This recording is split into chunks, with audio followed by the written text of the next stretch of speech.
there's a lot of value we bring as creatives or creators to be able to work with brands. But I find that a lot of creatives are too nervous or too insecure to honor the service that they can give someone.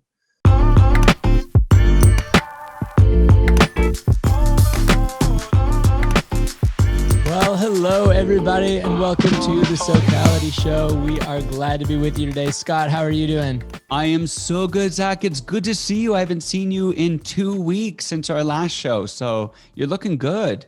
Thanks, buddy. You too. It is a beautiful day here in Chilliwack, BC. It was a gorgeous, frosty sunrise. What have things been like in Calgary? You guys have had some wild weather since we talked last. Yes, we did. So we just had the polar vortex. It was very cold, about minus 30 Celsius. So if wherever you are in the world, that is extremely cold. But the other day it warmed up. It's 5 degrees now, Celsius, which is like a tropical day here in Alberta. Wow. And then the other night, we were just sitting in our home and we're like, what's that noise? It started hailing, like pouring hail. And then we look outside and then pouring hail, and then it turned into a massive snowstorm. So they say if you don't like the weather in Alberta, wait 5 minutes because it will change. So wow. Yeah, it's been cold, but we're warming up. Spring is on the horizon. I can feel it in the air. That's good. Yeah, it hits 5 degrees Celsius in Calgary, and Scott's out there tanning on his roof in short shorts with tanning goggles. You got to get ready for the Calgary Stampede, right? So, oh, that's right. Need the tan. Yeah. Have you ever been to Stampede? I've never been to Stampede. I've heard amazing things, but it's just never quite lined up. You need to come. It's the time of the year where for like 10 days, our whole city pretends that they're cowboys and dresses up and puts on cowboy hats. And literally the whole city becomes a big cowboy fest, and it's an outdoor event. It's very fun. So that's unreal. Well, Scott, I mean, you don't have to pretend. I'm a real cowboy. So anyway, I'm excited about our show today, Zach, because these shows, and welcome everybody here in the chat room from all over the world. I saw people, we got here, people from Sweden, Southern California. Someone says it's 5 degrees in Toronto today. It's feeling like spring. When you go from minus 30 to 5, it does feel like tropical paradise. I do say that. That is a 35-degree swing. That's the same as going from minus 5 to 30. Yes, I know. It's crazy. Big math guy, hey? Big math guy.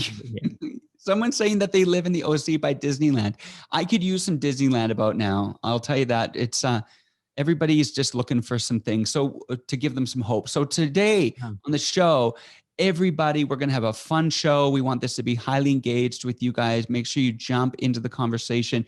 We have got an incredible conversation, Zach. Today's show came out of inspiration. We've been doing these clubhouses, you know, and I know that you've been in Clubhouse, and we've been having such crazy conversations. And we said, why don't we get our friends Maurice Li and Gareth Pon in this episode today to talk about the future of social media. What's it like to create on these apps today? Instagram, TikTok, what's the landscape of social media, and how do we as creators and artists and brands use our voice today? So we want this to be a real helpful conversation. So people ask questions. We want to navigate through this and learn today. So it's going to be good. I know that you love social media, don't you? Yeah, the guys that we have sharing with us today, Maurice and Gareth, are both like incredible guys who are well-spoken, who are kind, and also know these apps inside and out. They have some really cool, relevant experience. And as they're sharing, if there's things you want to know, the reason we have a live aspect to this instead of just pre-recording is because we do want your feedback to shape the way this goes. So if there's things you're wondering, as we share a little bit about the expertise areas that Maurice and Gareth have, if there's a question you want answered by them, go ahead and send it in the Q&A. We won't be able to get to all of them, but we'll get to as many as we can. And we want to make sure that this episode is tailored to what you're wondering, to what you're thinking, and we want you to be a part of the conversation. There's also the chat function, which I know a lot of you have found at this point. And one of our team members, John, is there. So any questions you have, he can answer those for you there. Totally. And there's people in here saying that they're waiting for Clubhouse to come on Android. So there are people in this chat that don't know what we're talking about. So for those who have iPhones, I'm always weirded out when I text someone and the message goes green. I'm like, why is this message not blue? And then I realized I'm talking to an Android person. So I've kind of got to shift my mindset. Has it ever happened to you? I just expect every message to be blue. Yeah. Well, I just think they're out of service or something. oh, were you hiking? And they're like, no, I just have a bad phone. Right. We'll forgive them. Clubhouse, someone's asking, what is Clubhouse? It's an audio app, basically like a living podcast where people can host rooms around topics. And through your phone, you can either host a topic or join in on a topic. So today we want to have a great conversation. Get ready for the end of the show for the win of the week, Zach, where people can jump in with their win, and it can be anything, small, big. It can be today you took a jog, you got outside, you maybe you meal planned, maybe you started a blog, maybe you invested in Bitcoin last week and made $1 million. I don't know, whatever it is. We want to hear your win of the week. Are you a big investor, Zach? I would not say I'm a big investor, but I'm following along. You're following along. Along. Yeah. Should we get our guests on here? I think we should.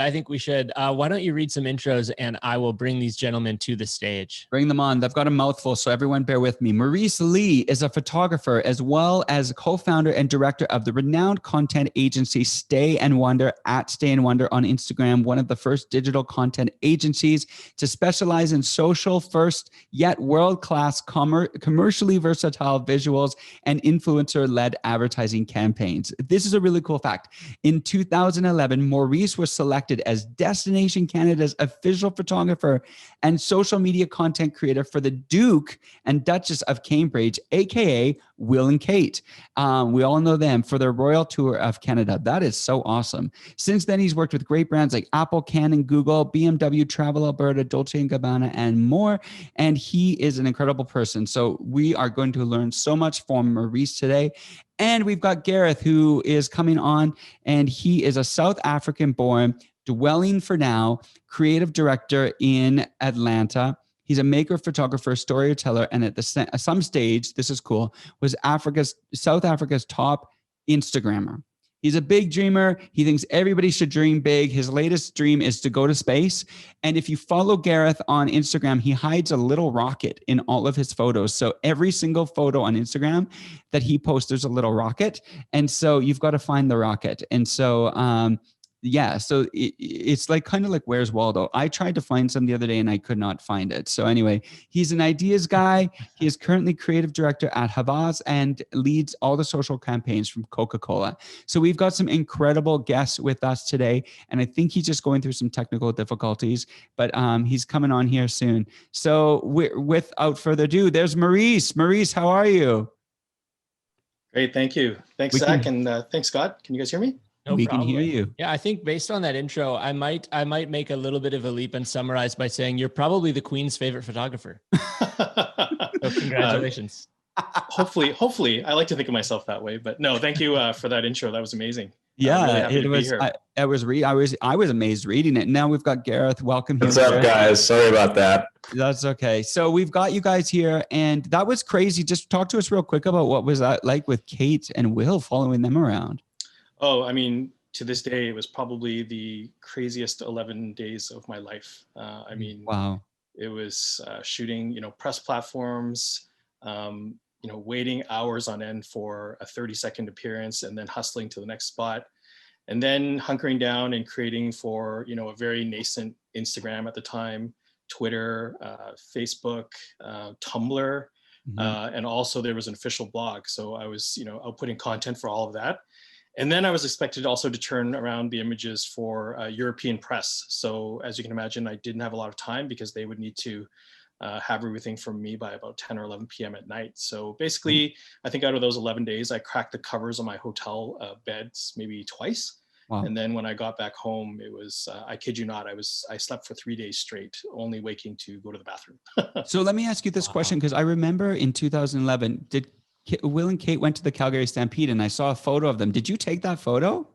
I mean, depending on the photo, there was a press corps from around the world, but the ones that would have been used on, certain Canadian social channels and things like that may have been taken by me. I mean, that was, I remember one of my favorite images actually when they started the ticker tape celebration, and launching the Stampedes with confetti flying around. So could have been, but yeah, there were a lot of great photographers working on that. So fun. That's so cool. Very cool. And Gareth also had an experience with photographing royalty because he visited me in Chilliwack.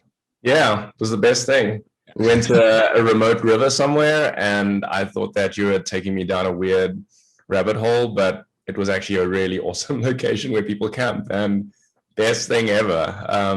It's about these like little like hidden gems that people don't know about, right? Yeah, and then I drove you for about an hour to a restaurant that was closed, and you still agreed to come on this show. So it was great. We know that you're an incredibly forgiving man.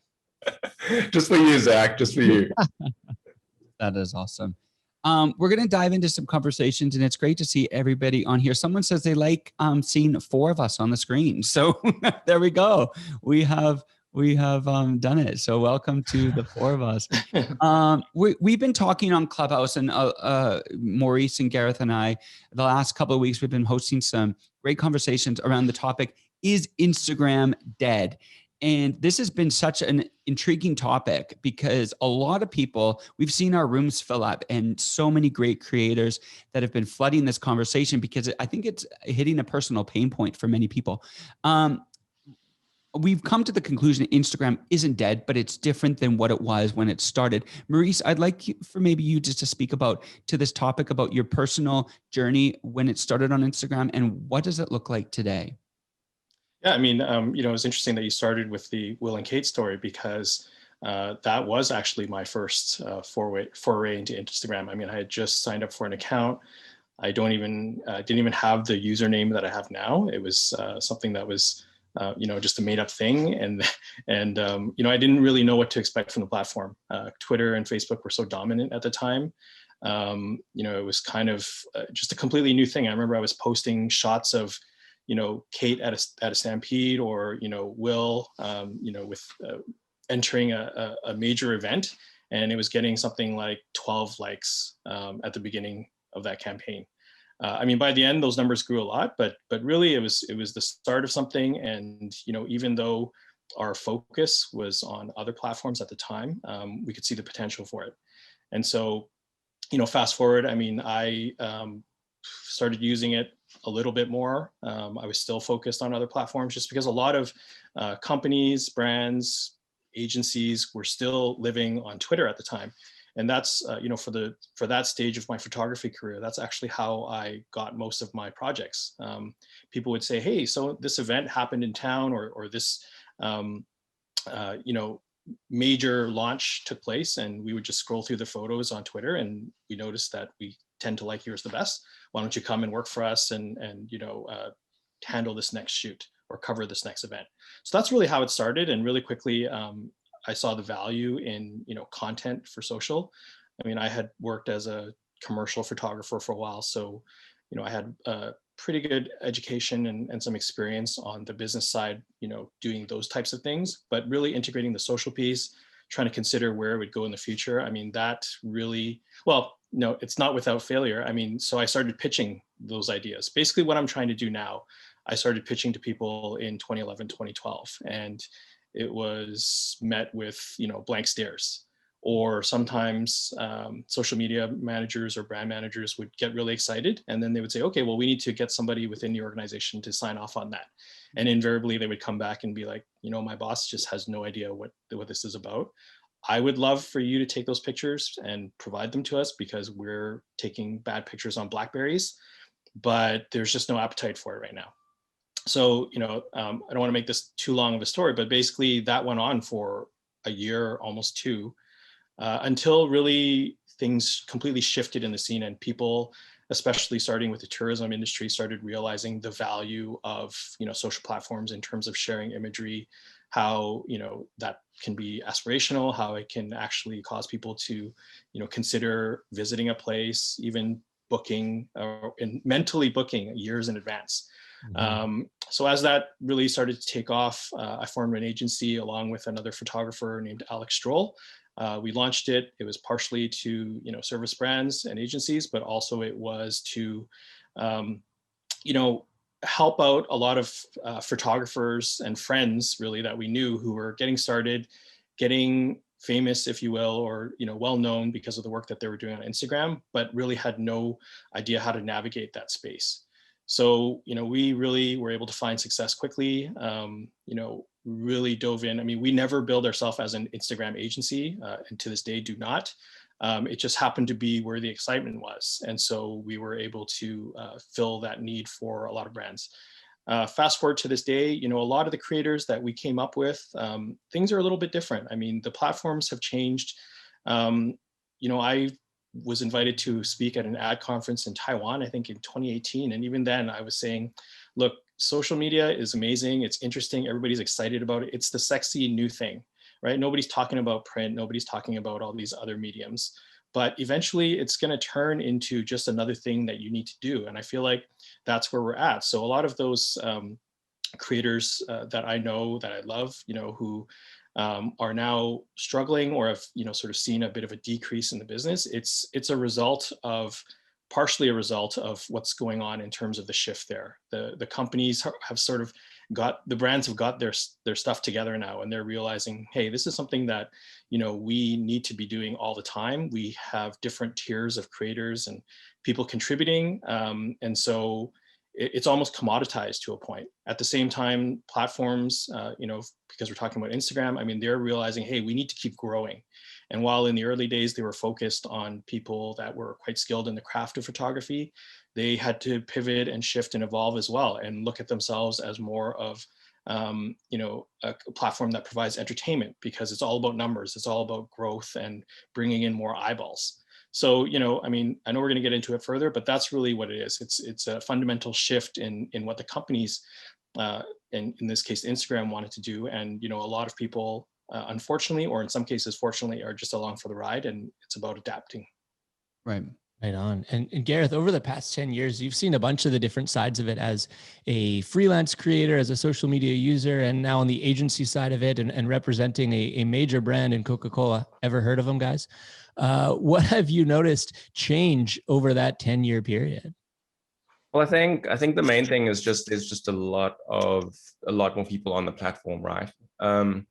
So back in the day when I was on, kind of like 2013, it was basically, it was like you could go to @Paris and see like 5,000 photos only. Now, if you go to @Paris hashtag, it's 50 million, maybe, who knows, right? So I think the main thing is just like there's been a lot of like content that's gone out there, right? Like Instagram did a really good job of teaching people how to visually communicate, which I think is the most beautiful thing in the world, build communities, and kind of like from when it was back then to where it is now, there's just so much more on the platform. So I think kind of being on the Instagram side and the influencer side, you kind of got the insight of like how aggressively it grew and how quickly it grew, going from somebody who had like 100,000 followers to now people are having like millions, and that's kind of like the normal, right?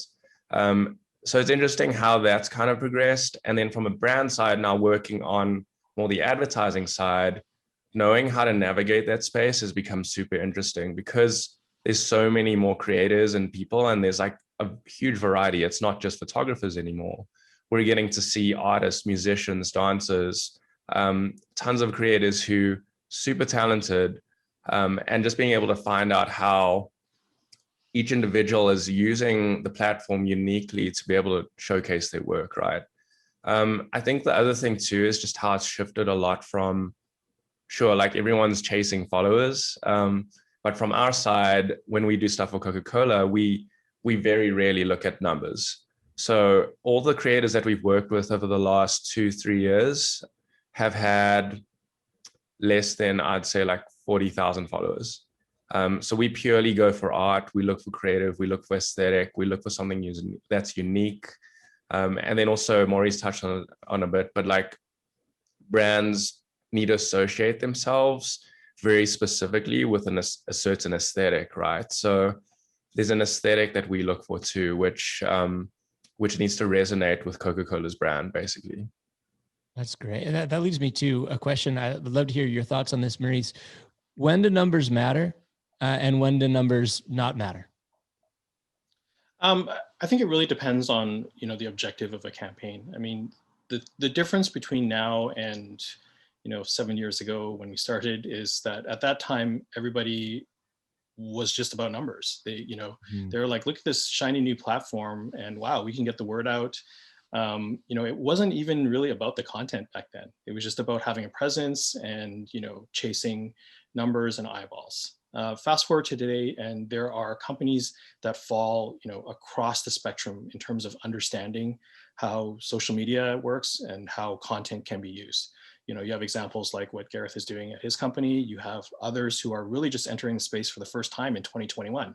I mean, it sounds mind-blowing, to us because we're so deep in this industry, but it's an absolute fact. There are people who are launching their very first campaigns ever on social media. So, I mean, to answer your question, there are always going to be those sort of low-hanging fruit types of projects where people are just like, oh, you have, a big following.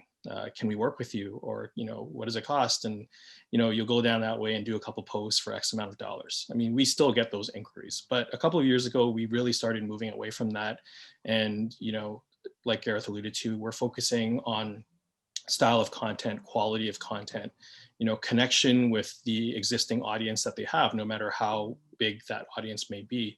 A lot of people are looking for people that have really niche relationships and have built those over years, because what does it really mean to be an influencer? We know by now that having 100,000 or 1 million followers doesn't mean a lot if you can't actually influence them to do anything. So a lot of people are actually just influencers in name. A lot of times we're looking for people that, have a very strong connection built over time where people will actually react and, consider advice or recommendations as, quality input. So in that sense, I guess it just goes back to what you're saying. There are still instances where followers matter.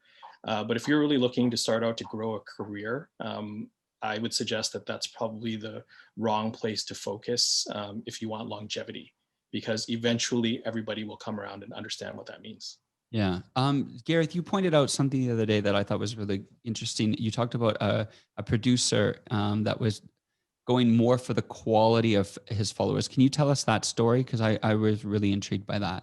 Yeah, absolutely. So I think it's interesting right now because people chasing numbers, it can be a numbers game really quickly, right? But something that was interesting is a producer friend of mine was more focused on being able to chase the right kind of followers, if that makes sense. So his whole thing was, I would rather have 200 creatives following me who will be able to give me work and see my work grow, versus 200,000 who will just see my work and think that it's nice, if that makes sense. So, I mean, that works across the board, right? So if you're a photographer who wants to do automobile photography, then essentially what you want is you want the creative directors, the producers, the art directors who are working in that space, who, as soon as they pitch an idea for, say, like Toyota or Mazda or whoever they work for, they can then say, oh, I know this photographer, Scott Backen, who I follow, and he does amazing photography. Let's work with him.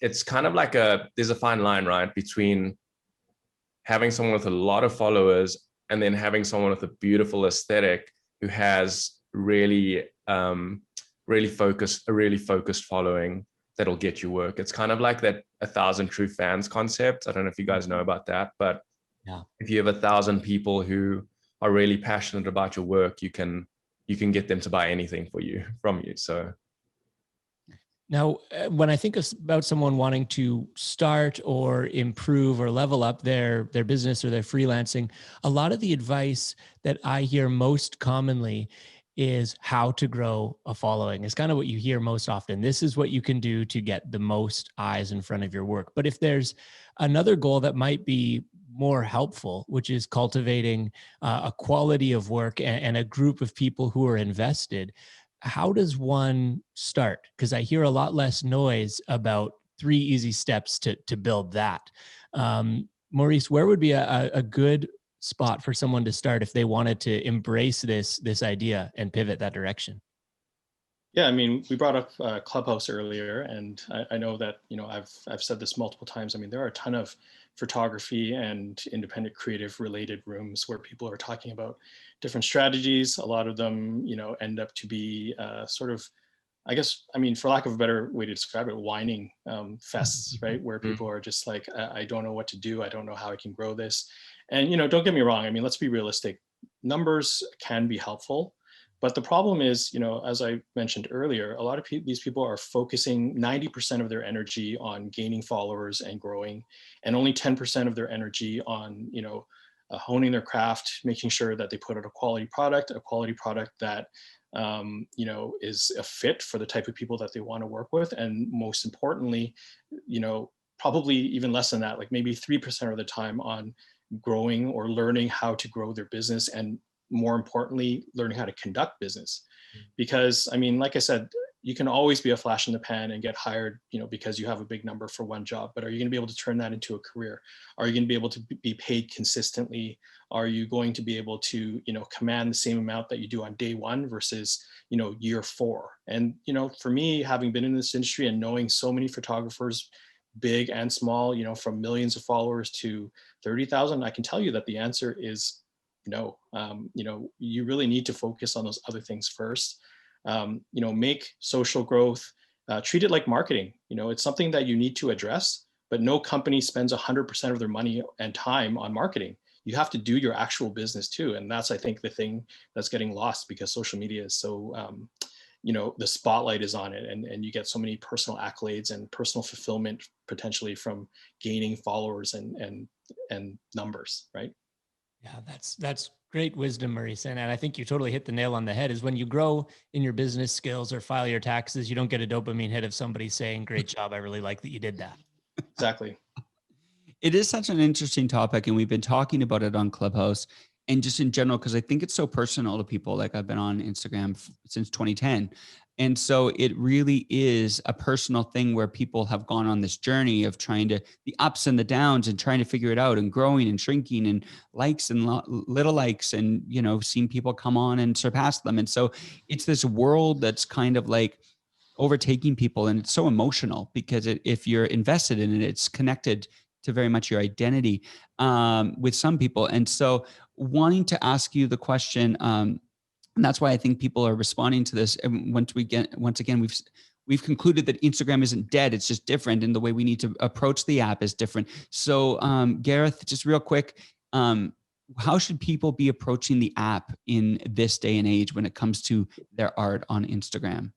For sure. Yes. I think the main thing is that it's a borrowed platform, right? I think that's come up a couple of times in our conversations. Is Instagram could shift something tomorrow and suddenly you don't have any followers, or something dramatic happens, right? So it's treated as a borrowed platform, as a tool. Definitely a place where you can get a lot of followers and get into that space. But I also say, like, figure out like what your intent is behind utilizing the platform. If your intent is to become an influencer, a travel influencer, then cool. Like, do the follower thing, go for it, do what you need to connect, network, run yourself dry, creating content every week. But if your intent is to become a successful like photographer, creative, dancer, then think about it more as a space where you can publish your work to be able to create an online portfolio that people can resonate with. So one thing is just publishing. Second thing is just networking, like Maurice was saying about Clubhouse. People are connecting a lot there, but Instagram's a great place to get a lot more like intimate and kind of conversational around very specific topics via DMs, etc., that sort of thing. And then also just growing affinity to inspiration. So I've gone through a process now where I've just like highlighted a couple of people who I'm really getting into the whole like crypto art space. I'm sure everyone is, but kind of focusing in and trying to find people who inspire you to create more and kind of go that way. So it's an interesting thing because there's so much more, right? There's so much more right now, where previously it was like, post a nice photo, get a few likes. The more photos you post, you'll get more followers. Whereas now there's like so many more spaces to navigate. So you've got to almost think more strategically about how you want to utilize the platform as a tool for yourself. And as we look forward to the future, things are going to continue to evolve and continue to change as dramatically or more dramatically than they have already. And one trend I see developing in people who really are a step ahead is the willingness to set trends. And Maurice, I'm familiar with a lot of the work that you and Stay and Wander do. And I'd say you've certainly been a step ahead and set trends for people, which involves doing things that maybe you haven't seen done yet. Talk to me a little bit about what it takes to be a trend setter in an evolving landscape. Yeah, I mean, it's a bit of a double-edged sword because you know, we've heard that quite a bit. I mean, this outdoor aesthetic, you know, a lot of people attribute to some of the things, the major campaigns that we did in the early days. You know, you guys are quite familiar with Travel Alberta. I mean, we launched probably the first and biggest, you know, international, you know, photographer visiting a place and taking crazy bangers, you know, type of campaign. And that was kind of our bread and butter for a year or two, just nonstop. And so, you know, some of those things are really seen as cliche now. And it's a really interesting thing when you are, you know, living it, because oh, you know, there's a negative connotation surrounding some of that type of imagery now. I mean, a lot of people still find it beautiful, but the people that are in the business are the ones that are going to roll their eyes and say, oh, you know, another amazing photo from this place or that place. I mean, we've all gone through that, and there are lots of discussions about, you know, copycat work and taking the same photos from the same places. Yeah, I mean, there's different ways to look at it. You know, on the one hand, I'm the type of person that says, you know, if you're a creator, do what inspires you. Doesn't matter what the guy sitting next to you says. You know, some people that are inspired to do something won't take a step forward just because they're afraid that somebody sitting next to them is going to call them out for being unoriginal, even if their intent was never to copy anything. You know, for me, it's like, well, I think you should explore and develop. I mean, we all started somewhere. Take those pictures that, you know, are quote unquote imitations of people that you looked up to or enjoyed. See what it does for you. We just live in a world where, you know, very quickly you'll realize maybe, okay, I've done these pictures. I've filled that void in me that for this thing that I wanted to do. And maybe I'm going to move forward and practice and learn to do something new and eventually produce something original. I mean, we all had to get here somehow. So I'm really, you know, I find myself shaking my head a lot when I hear people, you know, call other, especially young and developing photographers out for, you know, being unoriginal. I mean, obviously, like I said, it's a double-edged sword, right? There are people that all they want to do is copy and get famous. But there are just plenty of people who, you know, I mean, these places are beautiful and famous for a reason. So if you need to get out there and create and practice, I mean, I'm not going to hold that against you if you're, you know, if your reasoning and your drive behind that is pure. That's good. Yeah, I think one thing I really want to discuss is the future of social media. I woke up the other day and I was thinking, you know, like 2010 to 2020 was really all about the development of social media. Like you said earlier, Maurice, like it's new, it's a shiny object, but now it's just part of culture. You know, you've got Instagram, you've got TikTok, Facebook, new apps like Clubhouse coming on the scene, and who knows what's next. But the truth is most people are living on these spaces. They're, you know, when your mom starts following you on Facebook, you know that like, and your Instagram, you know that like it's converted now. Everybody's on these apps. So here we are. What my question is, what do we do as people, you know, in social media, as creators, as artists, as individual voices? What does the next 10 years look like? Then I want to kind of delve into that a bit and explore, and maybe Gareth, you can speak to this. Where do you think social media is going in the next 10 years, and how should we be navigating our way through this? Yeah, that's a really big question, Scott. I think it's kind of like social media has reached a point where it's matured to the level of like becoming a foundation, right? So I think that's the main key thing is it's gotten to a point where everyone expects you to have an Instagram account. They're like, oh, you started a business. What's your Instagram account? I was on my way to the airport and my driver was actually a professional wrestler. And I was like, oh, what's your Instagram? Like you wouldn't be able to do that before, right? Either it'd be a business card or a website or something. So now it's this like whole process of we have all these tools and these platforms that we can engage in and utilize. But then how do we kind of move that into space where it becomes more back, almost like doing a full circle on like, what is the brand behind all of that? So I think with like the emergence of like, say, Clubhouse, TikTok and Reels, obviously taking a huge spin now on the platforms, there's been a very big emergence of different forms of communicating. Clubhouse has been great for me personally, just because I miss hanging out with people and it's been good to like just chat on the platform. So I think that emergence of new platforms and new ways of communicating is what's going to be key for a lot of brands. especially within, so I'll give you an example with Coca-Cola. We don't just hop on a platform for the sake of it. We're very intentional about which platforms we're on. For example, we're not on TikTok just because TikTok isn't a platform that we find ourselves being able to contribute and connect to that audience super well yet.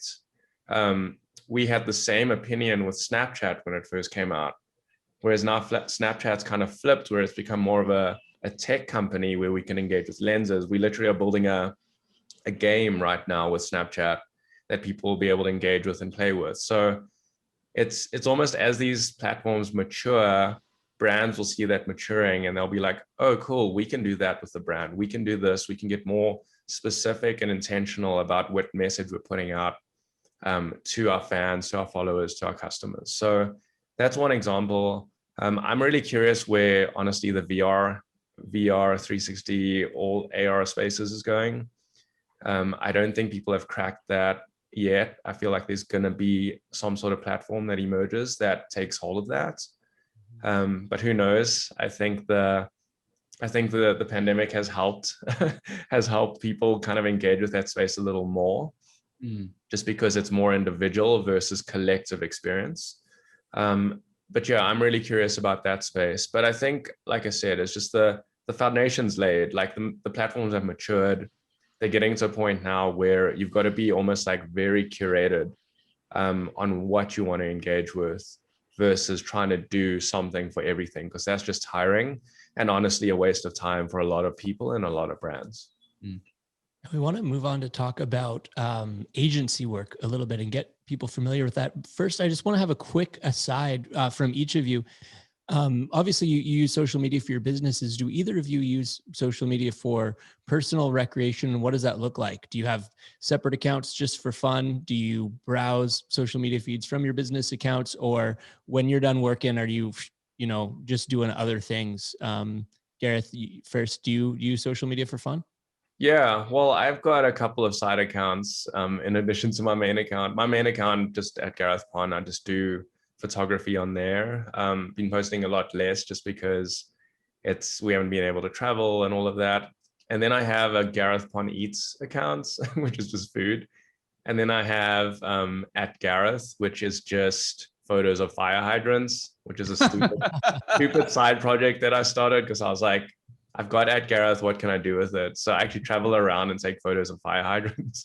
But yeah, I use social platforms right now very, very specifically to try and like connect with people. Instagrams, I spend a lot of time in DMs and just like conversing with people there versus actually like scrolling the feed, funny enough. And then I'm not on Pinterest, but I'm a huge Pinterest person.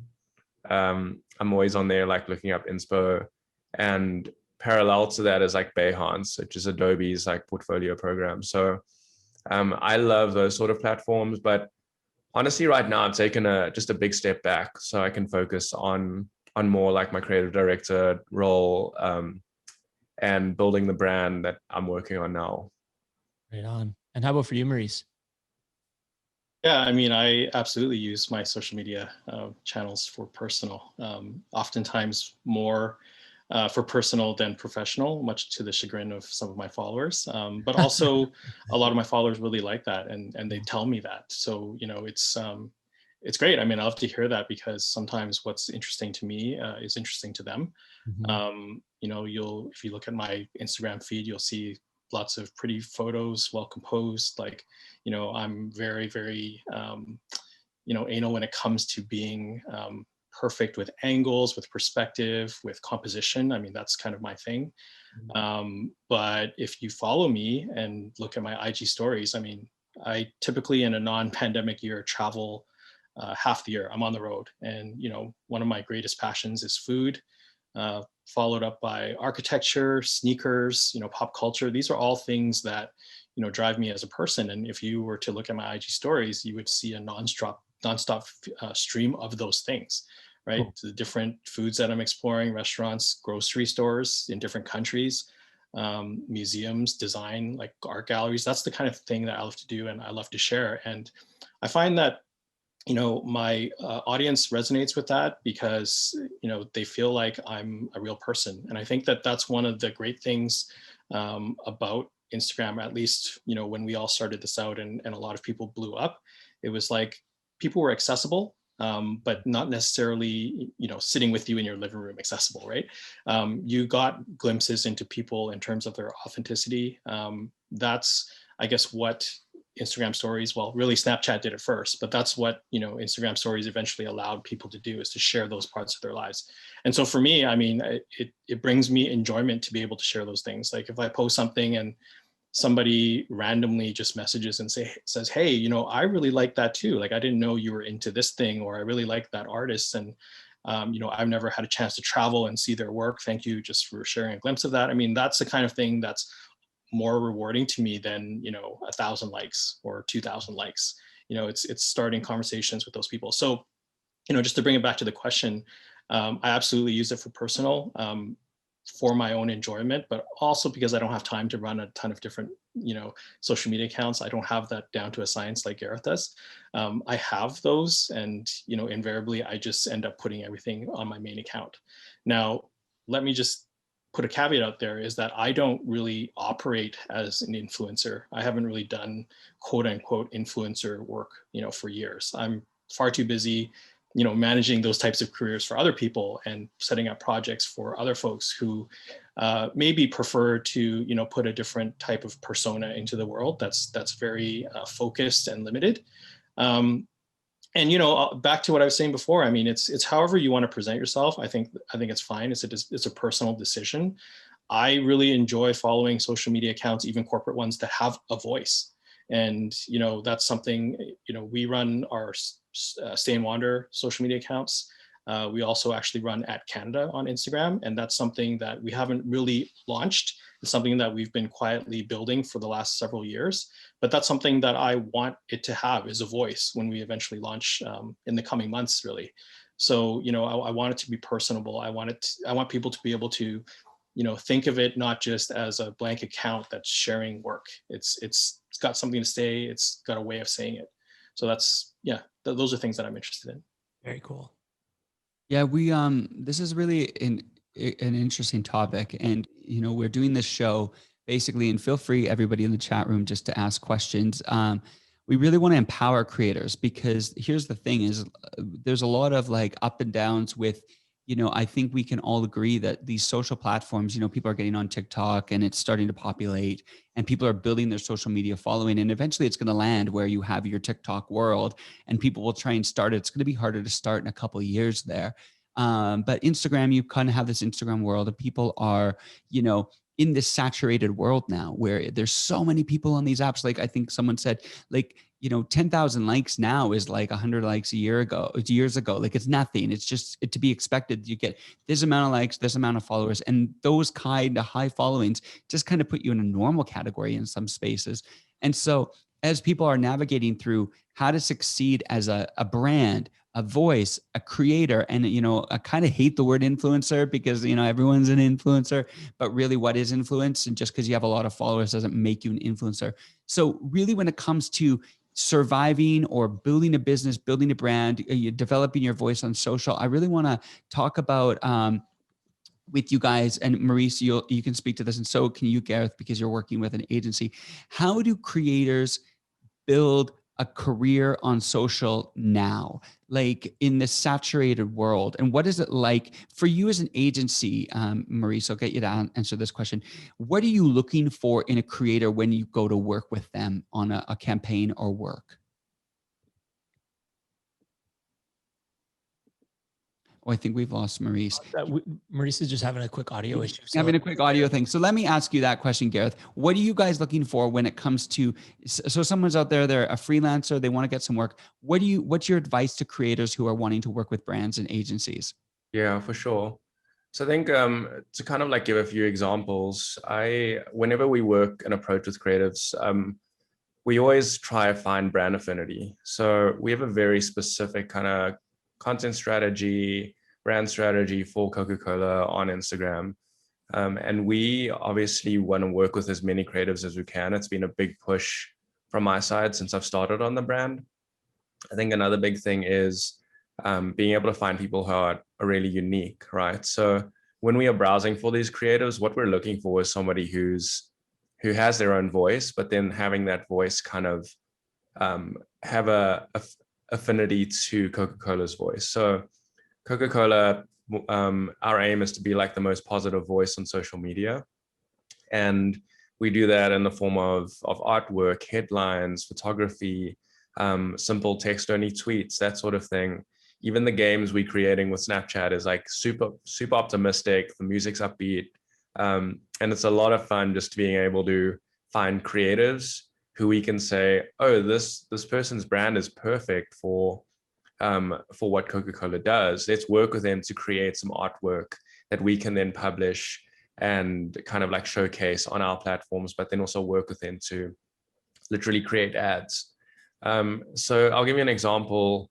A couple of months ago, what we did with Coca-Cola's following, so the people, the actual account who the account follows, we wiped that completely clean. So we dropped that to 0 because previously we were just following absolutely random people. What we've done now is through the course of last year, we were following one positive, inspiring individual every single day. And basically what we had to do is just attribute those to one of Coca-Cola's values. So positivity is an example, uplift, creativity, that sort of thing. So it's all the values that we've kind of predetermined. And throughout the year, we followed a bunch of amazing people. If you go look at the account now, you'll see it's just a really beautiful feed to browse through. And at the end of the year, we ended up using that following to basically hone in on creatives and creators that we wanted to work with. So that's a good example. Previously in the last year, we followed this dancer, Ryan Feng. He was part of a dance crew called Quest Crew, and his work is just like bright, beautiful, always positive. He's got just a really good vibe. And we followed him prior to the end of last year, the end of 2019, sorry. And then on 2019, we actually worked with him to create our New Year's send-off video. So it gives you an idea how we find that affinity, but it's a very strategic approach. It's not just like, oh, this guy has 200,000 followers and his work's pretty, let's follow him and then work with him. It's more a thing of being very intentful of who we collaborate with. So from a creative standpoint, I would say like find your voice is the main thing and have something that you can kind of find your niche in. I think that's come up a lot in the previous conversations. I love using the example of become the best newborn baby photographer in your town, because if you do that, you'll never run out of work, because everyone will be like, oh, who's the best newborn baby photographer? Oh, it's Scott Backer, and he takes beautiful photos of babies like with celery, like I don't know, like something random. Babies with celery. With celery. Why not? I don't know why I said that, but anyways, it's if you find that niche and you find something that you become recognizable for, then brands will always approach you for that. And it's just that's just the best advice I can give, because like Maurice was saying, there's a lot of noise out there, and the best way to kind of like shine through is do something that you can completely own and move forward with. Mm-hmm. That's why you're working on the fire hydrants, isn't it? You want to be the guy worldwide for fire hydrants. Maybe, who knows? I mean, that would be an awesome campaign. Maybe I could work with all the fire stations in the world and do it. So I don't know. I'm totally joking. Let's put that question on to Maurice as well. How does a creator who wants to partner with an agency and start getting involved in agency work position themselves to be valuable to an agency? What are you looking for on the agency end? I think we lost his audio again. That's okay. We can ask that question to Maurice. Just let us know when you come back and he can answer that question. But Gareth, we've been talking about this a lot, because in our clubhouses, how does someone that give us a top 3 tips if you're working to, what do you do as a creator to work with a brand? Because a lot of people think, oh, in order to get brand work, I need a lot of followers. I have to have so much social media traction. How does someone just get to work with a brand despite their social presence? Yeah. I mean, so there's a couple of ways in, right? Firstly is build up your immediate network within the space. I mean, networking is huge. It's really powerful. All the brands that I've been introduced to have been through networking, going to events, connecting with brands, the kind of like decision makers within the agencies and within the brands who can actually say, oh, let's work with Maurice or Scott to be able to like bring this to life. So that's a huge thing. A lot of people ask me like, how do you connect with those people? I think there's a couple of backdoor way in.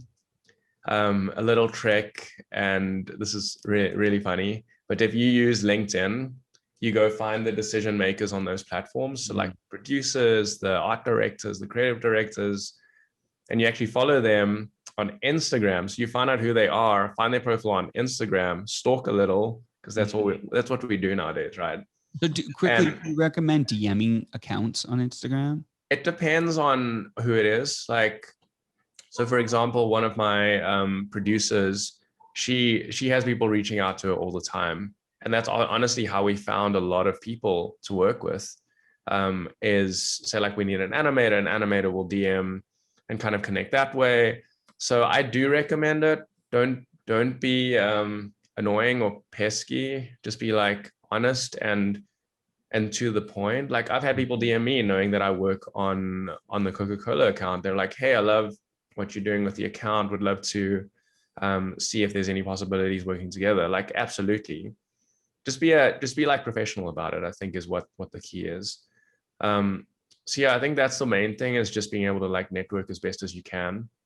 And then kind of back to what I just said, is just like build your niche and build work that is super shareable, but have advertising, have marketing, have brands in your mind when you're creating that work. So to give you an example, like if you want to really get into car photography, don't publish photos of babies. Don't post your baby photography or your wedding photography. Publish the kind of work that you want to get and want to get commissioned to do, if that makes sense. Right. So example, there was this guy, his username is EFDOT. We actually worked with him and we randomly keep running each other on Clubhouse, and we actually worked with him on Coca-Cola. He has a really good example of how he gets a lot of work outside of the platform. And then his Instagram is simply the way that people get in touch with him. So he's a muralist, an artist, a graphics designer. He does a lot of in-person kind of like murals, physical work, and that kind of translates into his profile. But he's doing a lot of work outside of the platform to be able to get the client base he's looking for. Maurice, is your audio back? It is. Apologize for that. I missed a lot of that question. So you're fine. It's live, and this is a day and age that happens. Just real quick, we'll throw that question to you real quick. As an agency, what are you looking for going forward when you want to work with brands or creators? Creators, right? I mean, I think there's a lot to be said for working with people that are consistent, people that are reliable, especially in our industry. I mean, we have developed, what I like to think is a really good reputation for ourselves as an agency and as a brand unto itself. So, we are looking to work with people that are known quantities. I mean, it sounds old school and traditional, but we will talk to, other photographers and even sometimes other brands that have worked with people that we're interested in working with, because we simply can't afford to put somebody, on set for a $300,000 or $500,000 shoot and have them basically be a jackass. Like that's just not something that we're, willing to put up with. And so, I guess what that means is that, we really like to work with good people. That's been from the start. And, just to bring it back to the followers thing, we've turned down working with people that have 1 million followers simply because, it's not a match in terms of the way that they conduct themselves, or, that there's been issues on previous projects. It's really important to us to be professionals. That's what, our clients expect from us. And that's what we expect from our photographers. Now, along with that expectation, I mean, you can also, as an agency from us, expect to get a lot in return, because, you know, if we have that two-way trust, then we're going to conduct business, you know, on your behalf in a very transparent way. And so, you know, a lot of photographers and creators, filmmakers that have worked with us, I mean, they'll come back to us afterwards and say, hey, I actually really enjoyed that working experience, because it felt like a partnership. You know, that's what we're into doing, is allowing people to do what they do best and trying to remove some of the noise and challenges that anything that we can from their plate, things that we have a lot of experience doing. So yeah, I'm not sure if that explains your question, but that's how we like to proceed. Good. Thank you. That absolutely does. Yeah. And moving on to one of the last parts of our time together today, we want to hear from each of you a bit of a challenge for our community. If someone's listening and they want a call to action, something that they can try to do, whether it be an experimental project you want them to take on, or a habit you want them to cultivate, you can really choose anything across the board. It's up to you. Just a mentorship moment. What challenge does each of you want to extend to our community for the next week or the next month? Gareth, what do you have for us? I can give two. One is more simple and the other is a lot more intentional. The first one is, I spoke about Pinterest still earlier. I've actually got a Pinterest board that is titled "The Things That Don't Suck," and it's just a collection of complete inspiration. So I literally just pin everything and anything on there that's beautiful and inspiring to me. That's a fun one that everyone can do. I think, I mean, whatever your platform of choice is, whether you use your Instagram boards or whatever else, that's one thing.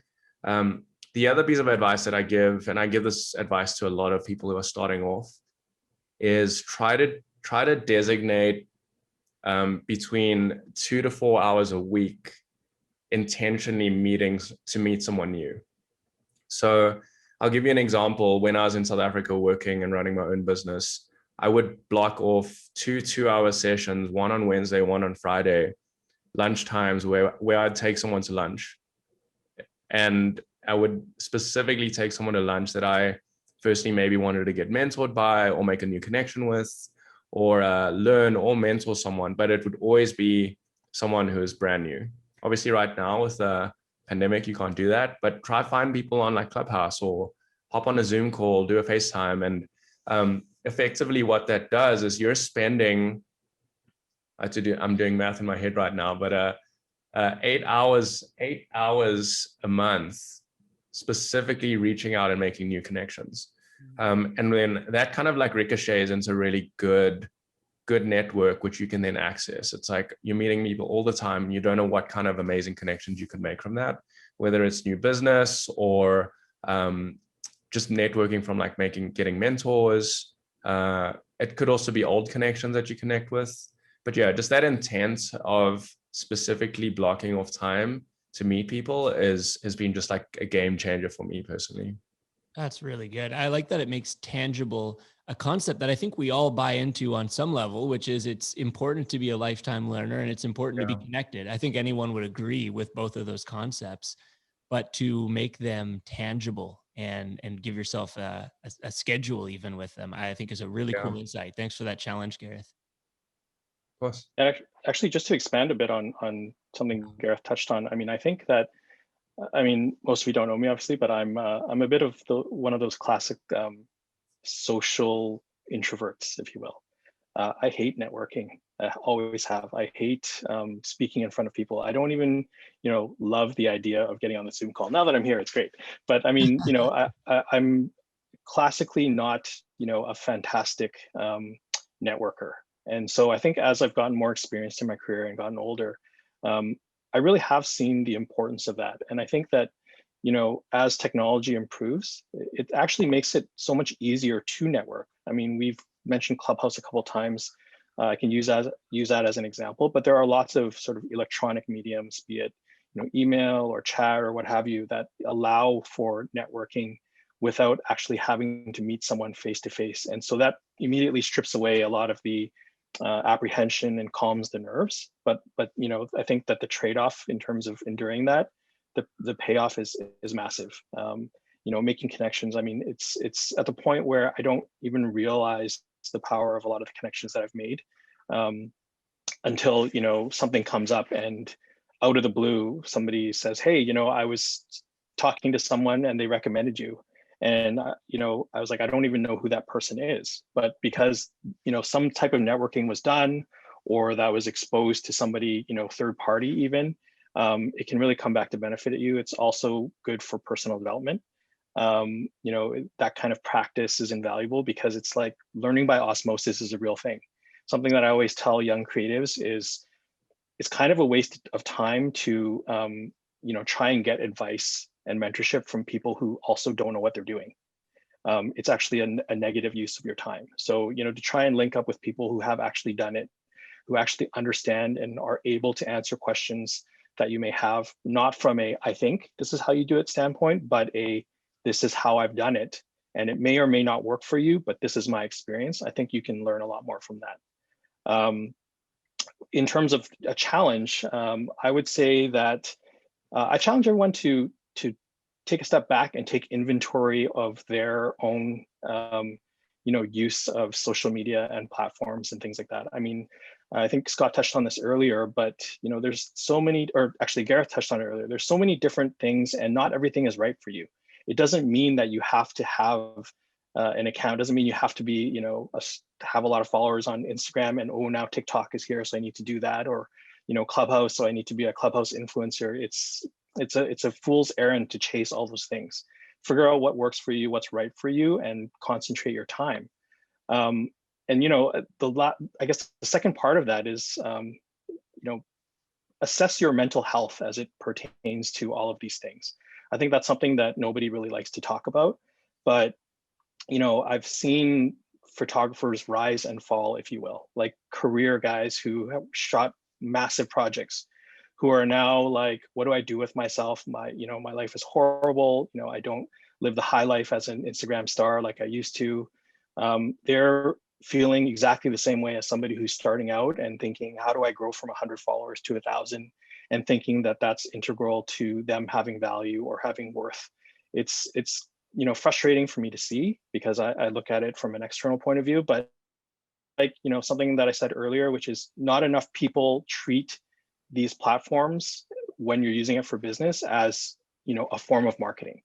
Because these platforms are very personal, and like Zach said earlier, how much do we integrate, our personal interests and things into our platforms? The problem is too much.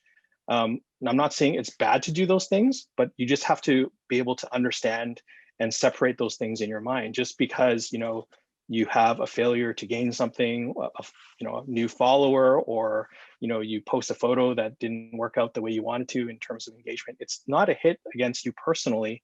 It's like any company like Coca-Cola trying a marketing strategy that didn't work. What are they going to do? They're going to go back to the drawing board and try a different strategy. This is what all businesses do all year round. And if you want to operate as a business, this is how you need to be thinking too.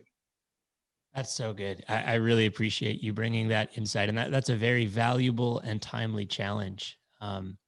So thank you for that, Maurice. That's great. That was awesome. We really hope that this conversation has been, we're just scratching the surface, Zach, and there's so much to social media, and there's so much that we can talk about mental health and building your life as an artist, surviving, pivoting, trying new things on social media, stepping away from social media. So really great challenges there. We really hope this conversation has been helpful. The whole point of it was to just, dive in a bit to the whole social media strategy of growing, of developing as an artist, and at the same time, not finding your self-worth in a social platform, because I think that's super important. And so these challenges that Gareth and Maurice brought today have been great. And with that, we are going to conclude, but we are going with this topic, but we're going to move into our win of the week. And so Gareth and Maurice, just stay here. Don't go anywhere. This is the point of the show where we really just encourage people to share their win of the week, whatever it is that they are crushing in life, whether you went for a walk, you took a hike, you jumped on your Peloton, you won $1 million, you became a cryptocurrency millionaire. Whatever it is this week, we want to hear from you. So throw your win of the week in there. We want to hear what everybody's doing. Zach, do you have a win of the week? I do, but first, before I share my win of the week, and while you guys are thinking of yours, we have one last thing for Gareth and Maurice that I want to end with, which is our hand-me-downs, a piece of advice yes, that was given to you. I got so excited for the win of the week. No, the win of the week is exciting. I don't blame you one bit. I'm fired up to hear these wins of the week. Now, hand-me-downs is a piece of advice someone gave you that was meaningful, that has treated you well as you've gone on, that you can pass on to us. So Maurice, what is your hand-me-down for us today? Ooh, I just stick with the theme of what we've been talking about. I think a lot of people that are networking or reaching out to brands to try and develop business. I think something that I learned a long time ago is to be able to prove that you're valuable without giving away something of value. I think that's something that a lot of people have a lot of trouble with. They just kind of want to sell the farm. I mean, make no mistake, we present ourselves as a creator agency in that we're on the side of creatives, but we are also very pragmatic and understand that value needs to go both ways, right? So, just because we are on the side of the photographer, quote unquote, doesn't mean that we're out to take advantage of brands or companies. We just want to ensure that there's a fair transfer of value in both ways. So if you're not pulling your weight or producing anything valuable as a creator, sorry, I mean, doesn't mean that we're going to stand behind you, because that's not what we're about. But from a starting point, like I said, it's learning how to prove to somebody that you're valuable, whether that's showing spec work that you've done, and really learning how to market and sell yourself, but without just kind of tripping over yourself to do things for free, because that really serves nobody in the end, except for the brand. That's too one-sided. That's a great piece of advice. Show your value without giving away something valuable. Thank you for that, Maurice. And Gareth, what is your hand-me-down for us today? It's funny because it's kind of similar, or maybe like an expansion of what Maurice just said, but I've always learned to like honor my medium. So if there's a lot of value we bring as creatives or creators to be able to work with brands, but I find that a lot of creatives are too nervous or too insecure to honor the service that they can give someone. So you've got to be able to create a skill, do the skill, sure, like master your skill, spend those 10,000 hours. But the flip side of it is you've got to honor your own medium and respect your own medium, because if you don't, the people you work with will never respect it. So that's something that I've always practiced on my side. It's like, know that there's value, but also that internal value that you give yourself to your platform is also super important. Nice. That's so great. Gentlemen, thank you so much. The wisdom and openness you have brought today has been so valuable, and I greatly appreciate it. Yeah, it's been so good. And so we're going to jump into win of the week. So stay here, Gareth and Maurice, because we want to hear your wins of the week. Zach, do you have a win of the week? Yeah. So I went to a thrift store and I found a painting of my favorite mountain range. There's this guy and he's a great painter, but for some reason his prints keep ending up in the thrift store. And I don't know why people don't want them, but he's just this one painter that at any given time you can go to a local thrift store and find one piece of his work. And I've been trying to build up a little bit of a collection. And I found one of the mountain that I live at the base of, the drive that I see every day when I go home. So I was pretty pumped about that. How about you, Scott? What was your win of the week? Oh, my win of the week is, I've got so many wins of the week, but I'm trying to think. I had a good one, but it's slipped my mind. So I'm going to read these just until mine comes back. But well, John says his win of the week was that you helped him move a couch. So. I did yesterday. I helped John and Matt move a couch, and all I did was yell pivot in the background while they moved it up the stairs. I just can't imagine anything being more helpful than that. I was so annoying on purpose. It was awesome. But I did help them move a couch, but I really hardly did anything. Okay. Serena says she started a new job at social media agency this week. Congratulations. Got a position as a social media executive.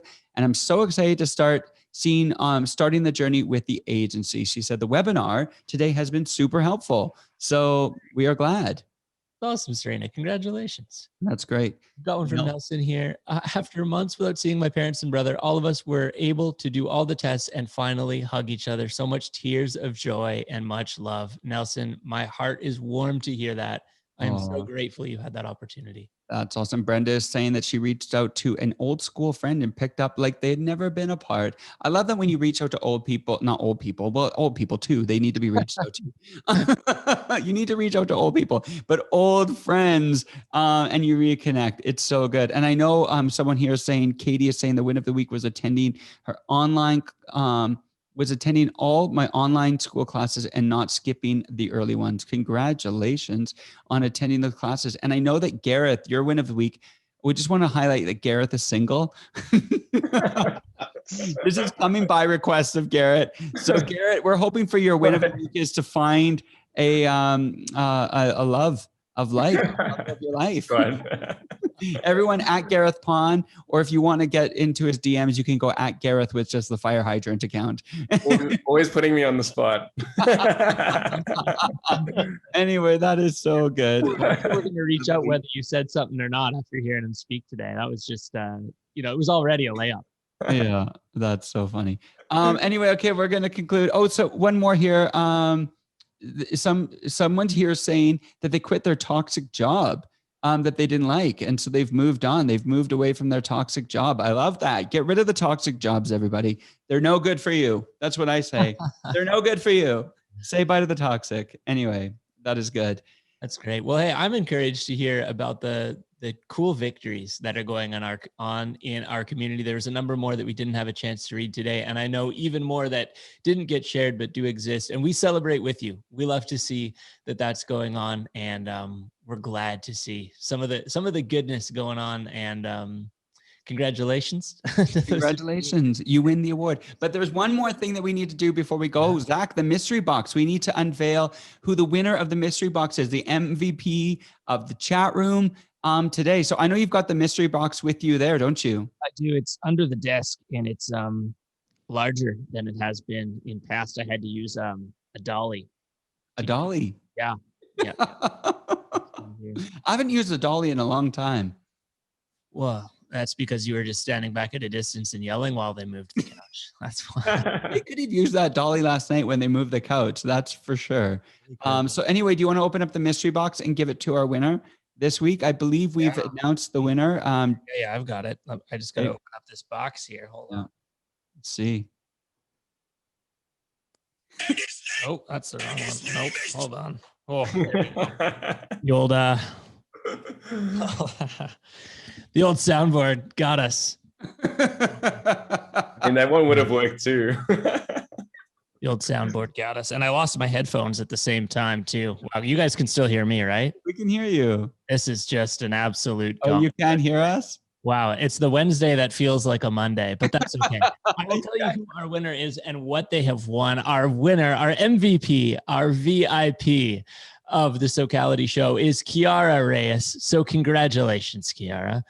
We are so glad you have joined us, and we're very grateful for your contributions. Thank you for making this show a really fun place today with your contributions. We're excited to give you our prize, which this week is a custom Socality show mug. It's like the ones that we have, but it's even going to have the VIP on the other side so that every time you take a sip of whatever you like in the morning, midday, or afternoon, people will remember who you are, the VIP of the Socality show. Congratulations, Kara. That is awesome. And I know, Zach, I don't think you can hear us. So I'm just talking and Zach's not going to hear me. Anyway, with that, we want to thank Gareth and Maurice. You guys have a great day. Everybody else, thanks so much. We will be back in 2 weeks with an incredible show.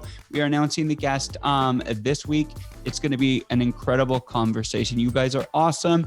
I think Zach is probably trying to hook in his headphones, but we've done it. Anyway, everyone, can you hear us, Zach? Are you back? I'm back. He's back. Okay, everyone, we'll see you later. Have a good rest of the day. Thank you, everybody. Thanks so much, guys. Thank you very much. Yeah.